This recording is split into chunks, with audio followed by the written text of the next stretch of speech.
ಮಿತ್ರರೇ, ಅದರಲ್ಲೂ KGFನ ಸ್ನೇಹಿತರೆ,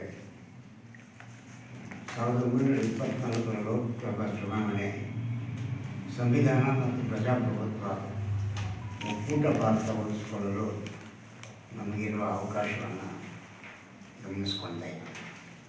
ಇದೊಂದು ರಾಜಕೀಯ ಜನಜಾಗೃತಿಯ ದಾಸತ್ವ ಜನಾಂದೋಲನ ಅಂತೇಳಿ ನಾವು ಕ್ಯಾಂಪೇನ್ ಮಾಡ್ತಾಯಿದ್ದೀವಿ. ಥ್ರೂಔಟ್ ನೇಷನ್, ಥ್ರೂಔಟ್ ಇಂಡಿಯಾ ಕೂಡ ಕ್ಯಾಂಪೇನ್ ಮಾಡ್ತಾಯಿದ್ದೀವಿ.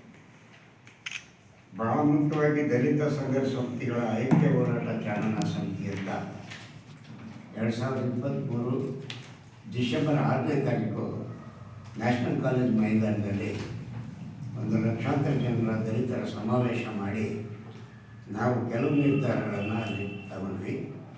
ಅದರಲ್ಲಿ ಭಾಳ ಮುಖ್ಯವಾಗಿ ರಾಜಕೀಯ ನಿರ್ಧಾರ ಅಂದರೆ ಮುಂಬರುವ MLA ಎಲೆಕ್ಷನಲ್ಲಿ ನಾವು ಯಾವುದೇ ಕಾರಣಕ್ಕೆ BJP ಸಪೋರ್ಟ್ ಮಾಡೋದು ಬೇಡ, ಕಾಂಗ್ರೆಸ್ಸನ್ನು ಗೆಲ್ಲಿಸ್ಕೊಳ್ಳೋಣ ಅಂತ ಒಂದು ಅಭಿಪ್ರಾಯಕ್ಕೆ ಬಂದು ಒಂದು ರೆಸಲ್ಯೂಷನ್ ತಗೊಂಡ್ವಿ. ಆ ರೆಸಲ್ಯೂಷನ್ನಲ್ಲಿ ಹಿನ್ನೆಲೆಯಲ್ಲಿ ಇಡೀ ಸ್ಟೇಟ್ ವೈಡ್ ಕಾಂಗ್ರೆಸ್ ಪರ ಒಂದು ವೇವ್ ಕ್ರಿಯೇಟ್ ಆಗಿ ದಲಿತರ ಮೇಲಿದ್ದೇವೆ. ಕಾಂಗ್ರೆಸ್ ಅಧಿಕಾರಕ್ಕೆ ಬಂತು, 135-136 ಸೀಟ್ ಕೂಡ ತಗೊಂಡು ಅದು ಬಂದ ನಂತರ ನಾವು ತಗೊಂಡಂಥ ನಿರ್ಧಾರಗಳೇನಿತ್ತು ಆ ನಿರ್ಧಾರಗಳಿಗೆ ಕಾಂಗ್ರೆಸ್ ಸ್ಪಂದಿಸಿದೆ.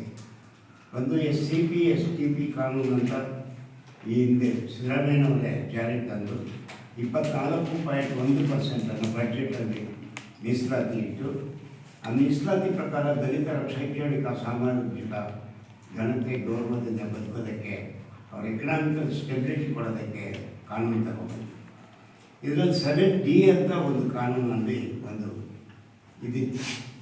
ಅದು ಎಲ್ಲ ಜಾತಿಯ ವರ್ಗಗಳಿಗೂ ಕಾಂಟ್ರಾಕ್ಟ್ ವರ್ಕ್ ಇರ್ಬೋದು, ಪರ್ಚೇಸಿಂಗ್ ಇರ್ಬೋದು, ಬೇರೆ ಬೇರೆ ಎಕನಾಮಿಕ್ ಡೆವಲಪ್ಮೆಂಟ್ ಸಂಬಂಧಪಟ್ಟಂಥ ಕಾರ್ಯಕ್ರಮಗಳಿರ್ಬೋದು, ಇವು ಎಲ್ಲರೂ ಉಪಯೋಗಿಸ್ಕೊಳ್ಳುವಂಥ, ದಲಿತರಿಗೆ ಯಾವುದೇ ರೀತಿಯಲ್ಲಿ ಸಿಗದೇ ಇರುವಂಥ ಒಂದು ಕಾನೂನು